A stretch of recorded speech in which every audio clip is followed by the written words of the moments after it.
Daniel ایک college student تھا جسے ایڈونچرز کا بہت شوق تھا، جو ہر ویکینڈ پر سولو ہائیکنگ کے لیے نکل جاتا۔ اس دن بھی وہ اپنے بیک پیک کے ساتھ ایک پرانے فارسٹ ٹرائل کے لیے نکلا ہوا تھا۔ گھنے پیڑ، مٹی کی خوشبو اور دور دور تک صرف برڈز کی آوازیں۔ ڈینیل کو یہ ساری چیزیں بہت اچھی لگتی تھی اور بہت سکون پہنچاتی تھی۔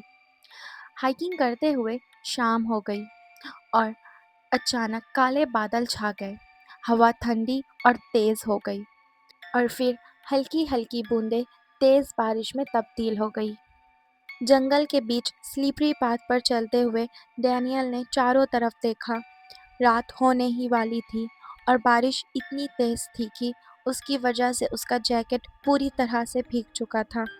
اس نے اپنا فون نکالا لیکن اس میں بھی نیٹ ورک نہیں تھا۔ ڈینیل کے آس پاس صرف گھنے پیڑ تھے۔ بارش سے بچنے کے لیے ڈینیل نے شیلٹر ڈھونڈنا اسٹارٹ کر دیا۔ تھوڑی دیر ڈھونڈنے پر ڈینیل کی نظر ایک دور پرانی کاٹیج پر گئی۔ لکڑی کا بنا ہوا وہ کاٹیج دور سے ہی ایک کھنڈر کی طرح لگ رہا تھا، لیکن اس تیز بارش سے بچنے کے لیے ڈینیل کاٹیج کی طرف بڑھ گیا۔ قریب جانے پر ڈینیل نے دیکھا کہ کاٹیج کی حالت باہر سے بہت زیادہ خراب ہے۔ یہ دیکھ کر اس کا اندر جانے کا بالکل من نہیں کر رہا تھا، لیکن بارش اور ٹھنڈ نے اس کا فیصلہ بدل دیا اور ڈینیل نے کافی بار ناک کیا، لیکن کوئی جواب نہ ملنے پر اس نے دروازہ دھکیل دیا اور دروازہ ایک ہلکی سی کرکراہٹ کے ساتھ کھلتا چلا گیا۔ لیکن حیرانی کی بات تو یہ تھی کہ کاٹیج اندر سے ایک دم صاف ستھرا تھا، جیسے وہاں کوئی رہتا ہو۔ اندر ایک بیڈ اور راکنگ چیئر رکھے ہوئے تھے اور ایک عجیب سی ٹھنڈ بھی محسوس ہو رہی تھی۔ ڈینیل نے سوچا کہ بارش رکنے تک وہ وہیں رہے گا۔ یہ سوچ کر اس نے اپنا بیگ اتار کر رکھ دیا اور بیڈ پر بیٹھ گیا۔ کچھ دیر تک سب کچھ ٹھیک چل رہا تھا، لیکن اچانک کارنر میں ایک چھوٹا بچہ کھڑا نظر آیا اور اس نے ڈینیل کو دیکھ کر ایک مسکان دی اور پھر اچانک کہیں غائب ہو گیا۔ ڈینیل اٹھ کر اس لڑکے کے پیچھے گیا پر وہ کہیں نہیں ملا، لیکن وہ لڑکا جہاں پر کھڑا تھا وہاں پر ایک دروازہ تھا جس میں ایک پرانی لکڑیوں کی سیڑھیاں نیچے بیسمنٹ کی طرف جا رہی تھی اور اس میں سے عجیب سی اسمیل آ رہی تھی۔ ڈینیل کے پیر خود بخود سیڑھیوں کی طرف بڑھنے لگے اور اسے نہیں سمجھ آ رہا تھا کہ وہ کیوں اس بیسمنٹ کے اندر جا رہا ہے۔ بیسمنٹ میں اندھیرا تھا۔ ڈینیل کے ٹنل سے ہوتے ہوئے ایک روم میں پہنچ گیا جہاں پر ٹھنڈی روشنی تھی، لیکن جو نظارہ سامنے آیا وہ دیکھ کر ڈینیل کا دل مانو جم سا گیا ہو۔ روم کے بیچوں بیچ میں ایک بڑا گول سرکل بنا ہوا تھا اور اس میں ایک ہاتھ سے بنی ہوئی بلیک ڈال بھی تھی، جس کے دونوں آنکھوں میں لوہے کے کیل لگے ہوئے تھے، جیسے کسی نے کسی پرانی رسم کے لیے بنایا ہو۔ اور دیواروں پر عجیب و غریب طرح کی پینٹنگز لگی ہوئی تھی اور سب کے چہروں پر آنکھیں نہیں تھے، صرف دو گہرے کالے کھول گڈھے، جیسے کسی نے ان لوگوں کی آنکھیں نکال دی ہو۔ ان پینٹنگز میں سے ایک پینٹنگ اس بچے کی بھی تھی جو اوپر ڈینیل کو دکھا تھا۔ ڈینیل کی سانسیں بھاری ہونے لگی۔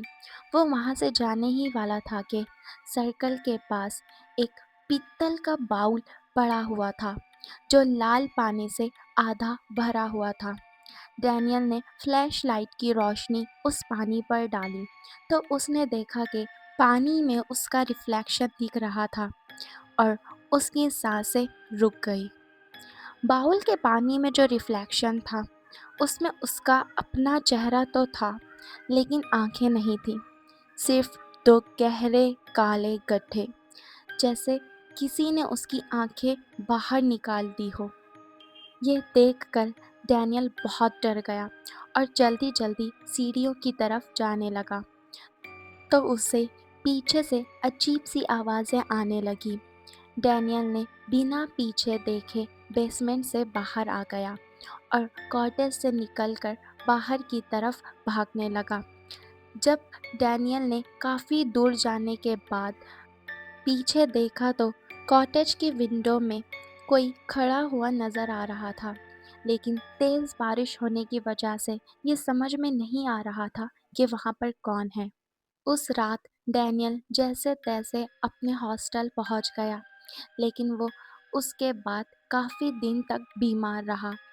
پھر اسے اپنے ایک دوست سے اس کاٹیج کے بارے میں کچھ ایسا معلوم ہوا جسے سننے کے بعد ڈینیل کچھ بول ہی نہ پایا۔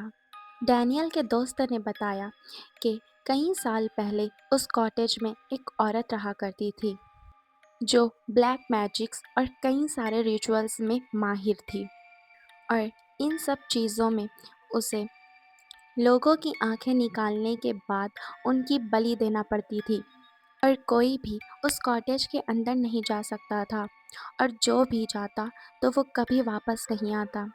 جس کے بعد وہاں کے لوگوں نے اس عورت کو اسی کاٹیج کے اندر زندہ جلا دیا تھا، اور کئی سارے ریچولز کرنے کے بعد اس کی آتما کو اس کاٹیج کے اندر بند کر دیا۔